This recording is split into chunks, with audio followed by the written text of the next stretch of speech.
time for another episode of the Joshcast. I started recording this knowing a sneeze was coming.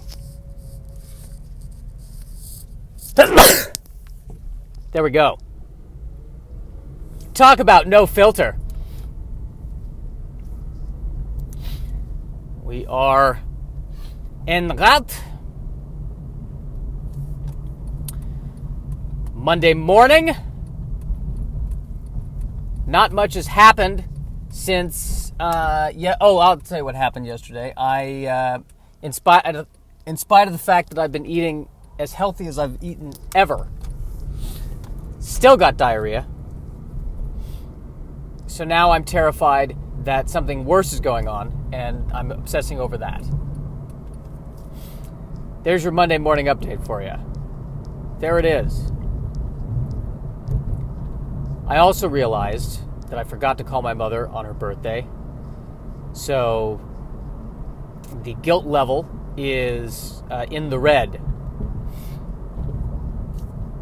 Jewish guilt level is skyrocketing. So I'll call her tonight to atone. Totally missed it. What was I doing on the 31st? Probably obsessing about my IBS. The same thing I do every day, Picky. Try to control my bowels. It's Pinky and the brain. That was a good show. That Animaniacs, that was quality right there. Learned a lot about comedy from those shows. Those shows taught me everything I needed to know about comedy. And as you can see by the number of listeners of this podcast, I have taken all of the lessons to heart. Here's the weird thing I've been doing all week. I don't know why, but I've developed this obsession with Roger Moore, a.k.a. the second James Bond. Well, technically the third if you count David Niven, or the fourth if you count David Niven, Sean Connery, and then the other guy who was in the TV movie that they made, I think, back in the early 60s, late 50s that no one remembers. Well, the fifth iteration, if you can count all those plus the book. Well, the 19th iteration, if you count all of the movies, the book, and then if you believe in reincarnation, and Ian Fleming, who wrote James Bond, has been around, reincarnated at least 19 times. We don't know what number James Bond Roger Moore is. We're not sure. He was at some point James Bond. But I was watching documentaries about him and just watching him as James Bond. Because I'm really obsessed. I don't want to use the obsessed word because that sounds like I have a mental problem, which I do. But I don't think it's that kind of. It's not like fanboy obsessed. It's more I'm fascinated with his presence and his use of comedy and his understatement. It's the understatement, the understated comedy is what I really like about him. And that he can, it's the, where another actor I feel like would scream, he does the opposite and is just bemused. And that was, something that was interesting to me. So I was watching I watched a whole thing on his biography and where he came from and all that stuff. Incredibly self-deprecating and incredibly humble. And looked perfect until the day that he died. I think he was 90 going on 25. Just a perfect specimen of a human being.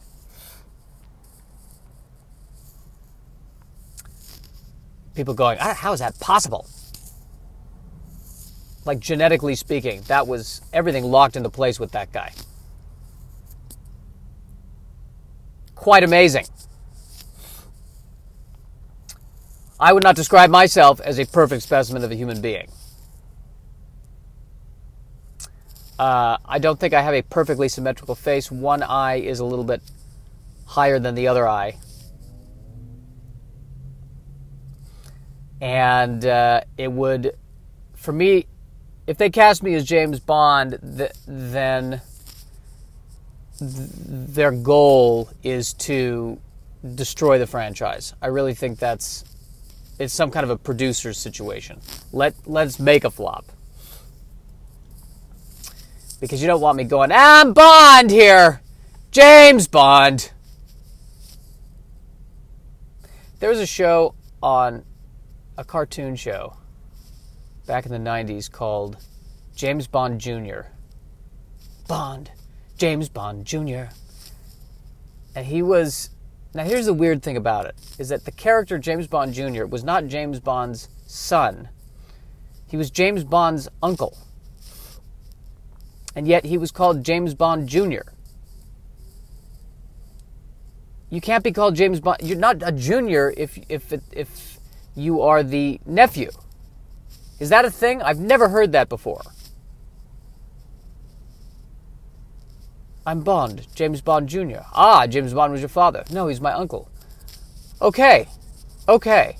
So the apple fell far from the tree. Very far. In fact, so far it's not even the right tree.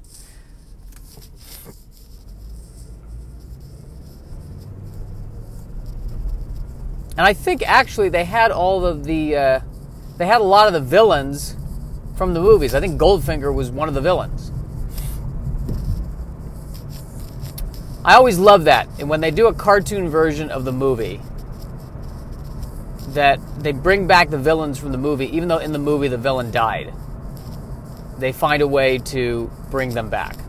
I remember the Batman animated series, which felt like it was a continuation of the movie, but it really wasn't. The villains never die in the cartoons. They either escape or they're put in prison. Like, really, the most incompetent character is the prison warden in any cartoon action hero cartoon. Like, whoever's running Arkham Asylum in the Batman the Animated Series, those people are blatantly incompetent. There should be lawsuits abounding.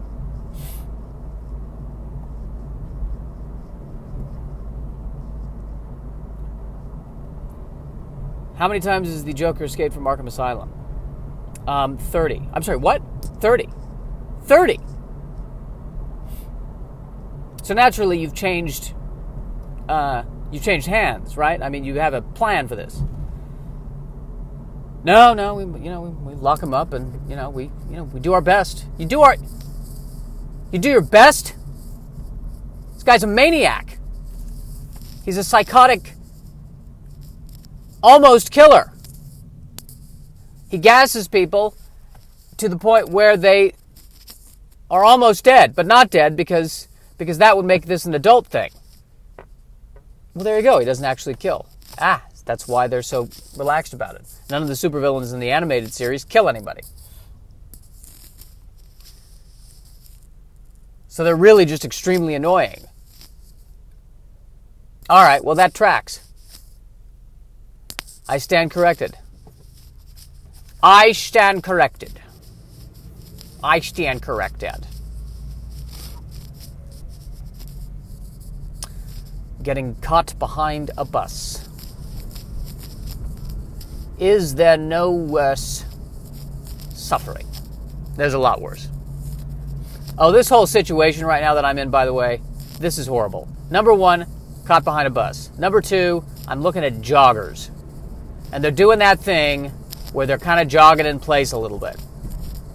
Because they don't want to screw up their reps or their Fitbit thing or whatever. Joggers. Not a fan. I don't need you jogging reminding me that I am not jogging. Yeah, joggers. 8:25 in the morning, getting up, exercising. My dream is to outlive all joggers. Show up at their funerals. Did you know the deceased? Yes, I'd like to say a few words about Tim. I didn't know him personally, but I knew that he was a jogger. I myself have not jogged. I've spent my life sitting. Occasionally walking, or as I like to call it, basic parkour. And I just wanted to let everyone know I'm still alive, and he's not. So, there! Bet you wish you didn't jog all those hours. That got morbid and angry, and rather violent, Josh.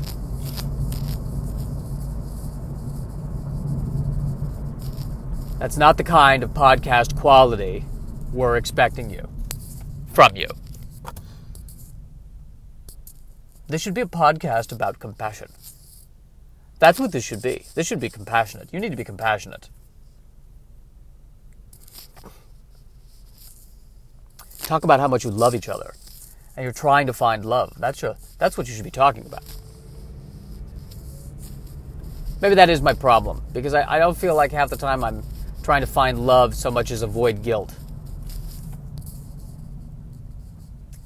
And it seems like the only way to avoid guilt is to, I guess, love people. So that's an interesting thought, isn't it? Oh, hey, Chevy Camaro! Good to see that I really connected with that. Old Chevy Camaro, though. It kind of looks like the original Knight Rider car. And by original, I mean, I don't know what that means anymore.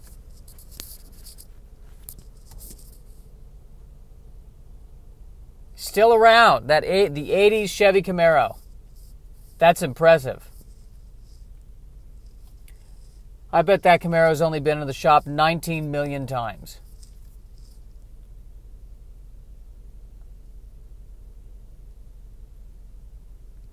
I don't know. I have a lot of nostalgia for the 80s Camaro, I gotta say. Reminds me of just 80s car designs, by the way, are so interesting when looked at through the lens of 2019.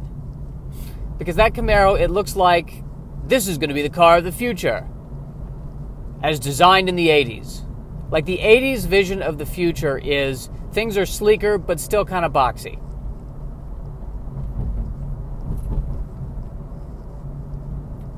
Then we get into the 90s, the 2000s, and then everything is just circles. All the cars are just round. The Prius is just an oval.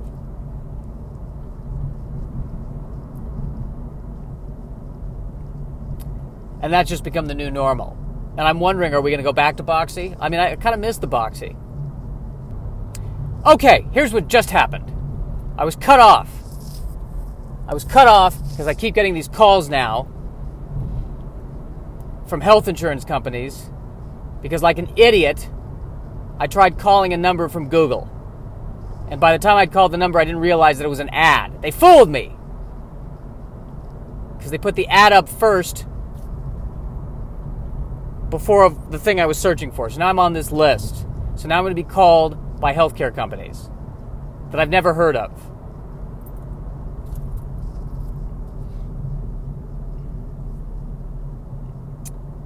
The healthcare system in this country is an absolute disaster. And I know I'm preaching to the choir. And I don't like anybody's ideas. That's where I'm at. That's how bitter I am about the healthcare situation. Left, right, I don't care. Because number one, I don't believe that the government at this point can fix it.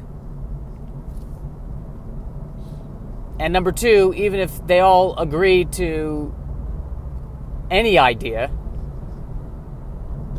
I'm not convinced that anybody will be able to implement it. Here's my theory. I think that, all talking aside, the country has become so big that it cannot be handled from one centralized location. And as things fall apart, it will become harder and harder for the centralized government to be effective. And it's going to lead to, whether the country literally breaks up or whether it, breaks up essentially.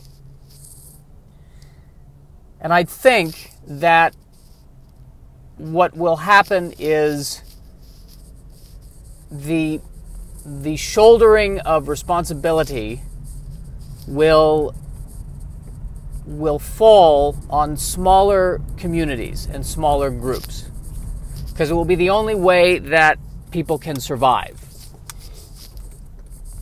So the long story short, I have to learn to talk to people.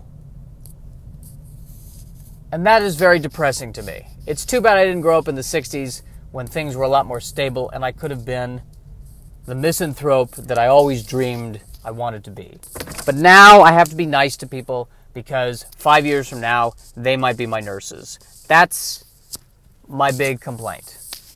Now it's now I have to care, and it's for my own survival. Unbelievable.